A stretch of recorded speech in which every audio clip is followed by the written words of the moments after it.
States Podcasts. I'm your host, Brant Freeman, and again, we're always here to tell the stories of the student athletes at Texas State. Last week, had a chance to visit with women's basketball star Janai Henson.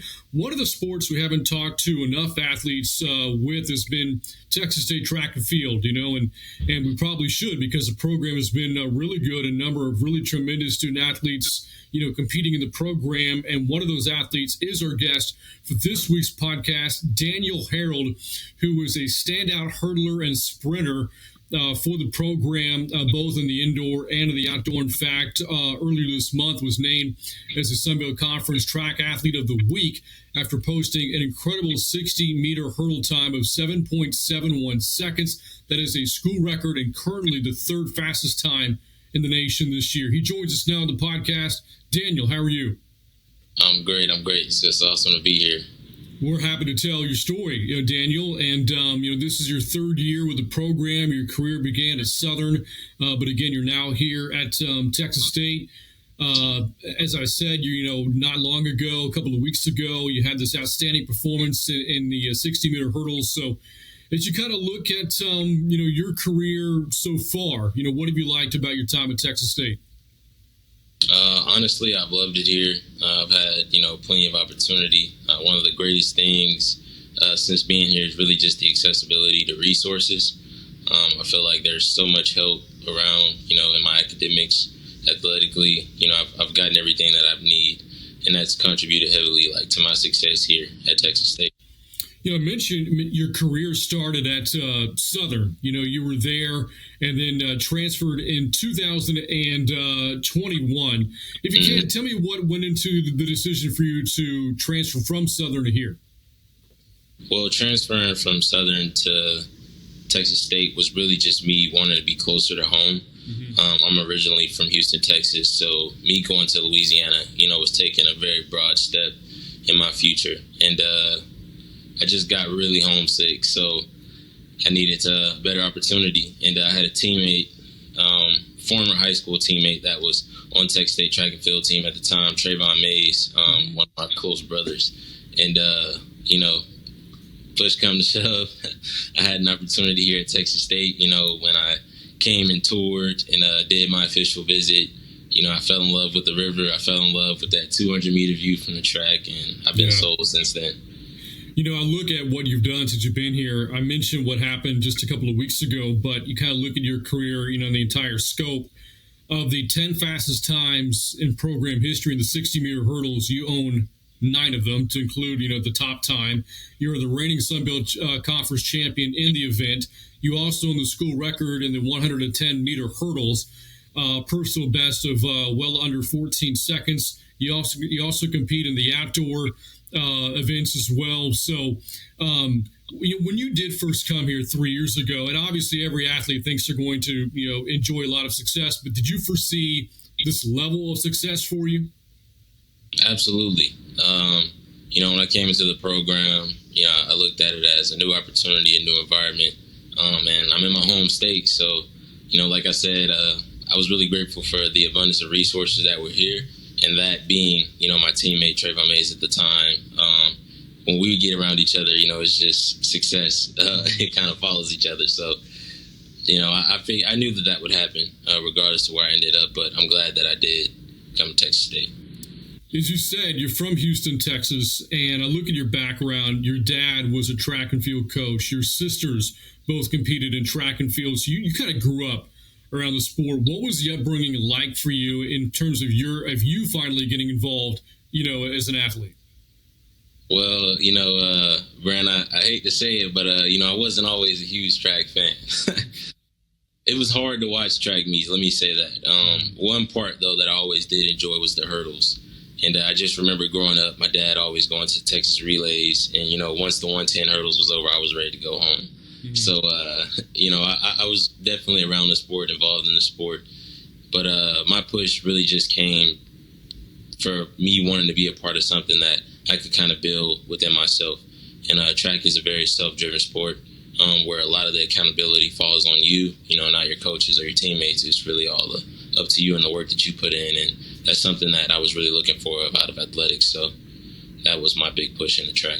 You bring up a great point because a lot of people growing up, they get into the sports that are, super popular: football, basketball, baseball, sports like that. Track and field, you don't hear a lot of people, growing up wanting to get involved. It's not a sport that gets a ton of exposure, right? The only time anybody tends to talk about it on a national stage is the Olympics. So that's once every 4 years kind of thing. It's not something we consume, every day, every week, like we do, football, for example.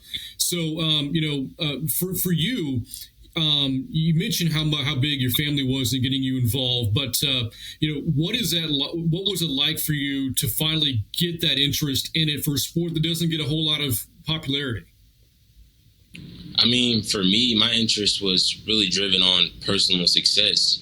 Track is one sport where our fate isn't measured by wins and losses. It's measured by small increments of time. Yeah. And you may or may not win when you do get that time because, I could run a PB but still lose a race, but I'll still feel just as great as someone that just won a championship because I've been working months, trying to run faster essentially. So that's something that is very huge in the sport. I know you're obviously always pushing yourself because it feels like you're competing against yourself. You say you're always trying to beat your previous times and records, but also, when I've talked to track athletes, they're pushed by one another. They're not necessarily their competitors, but your teammates. And I look at Dominic Yancey, who's a part of this track and field program. He's been here for a while. He has excelled, here at Texas State. I understand that the two of you have gotten pretty close. Tell me about your relationship with Dominic Yancey. Oh man, Dom is an awesome guy. Just yin and yang. That's honestly what I could say. Two peas in a pod. We really just feed off of each other's energy and definitely push each other to excel at practice. We're always competitive in reps and practice. Even at competitions, we get competitive. Dom might mention, he'll come down to the hurdles, or I'll mention I'll go up to the 400, just all kinds of playful chatter back and forth. But as far as like just pushing each other, that's something that, I've been grateful for to have out of the relationship that me and Dom. But it's really been a brotherhood, outside of track, me and Dom hang out and stuff. And he's just an awesome guy all around, works hard, handles his business, and he's like a track enthusiast is what I'd say. This is somebody that deep dives into the sport, knows the ins and outs, mechanics, even the health side, dietary needs. He's just that guy. He's him is what I say. So do I understand this too, that both of you have ambitions to compete in the Olympics? How much is that driving the two of you? Man, absolutely. So, I mean, we try not to get too involved on what's ahead because sometimes you could be blinded and not really absorb what's happening in the present moment. Track is a sport where you have to be present because if you're thinking too far ahead, you won't be able to handle the job, in that moment. So, yes, the Olympics, and being professional is the ultimate goal, but we just try to take it day by day and just get better week by week and ultimately just excel, every time we do step on the track and be present every moment and every opportunity that we do get so that we can reach the ultimate goal. I look at your 110 meter hurdle time, your personal best. I think it's like 13.74 to have that right, or pretty close to it. 13.6. Okay, 13.6. So the Olympic kind of pace is, I think, 13.2 something, 13.3. Yeah, so 13.3, yeah. So you're not far off from that. What do you think is going to take for you to ultimately, hit that threshold and be somebody who can qualify for the Olympics? For me, I'm a very faith-driven young man, and I know that it'll happen when it's time. And I've opened up the best that I ever have in my entire life.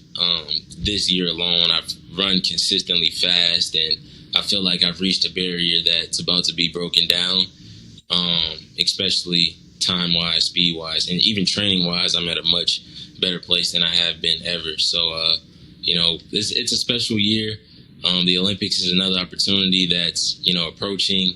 But 13-6 and 13-3 really could just be your start. It could be how you're finishing, how you're leaning, just the small things that I've paid very close attention to detail, preparing myself for this season, that I know that I'll be more than enough to be in the runnings. Let's get to know you a little bit outside the track. And you're a major at Texas State, kind of close to my heart because I got the same degree when I was here, Mass Comm. What is it that you're looking to do with that? So I just recently graduated with my degree in mass communication with a specification in public relations. Congratulations. And, thank you. And I've had the opportunity to come back to grad school. I'm also back in Mass Comm, just to explore the other avenues of things. But I've always had a knack for problem solving, which is what kind of drew me close to public relations.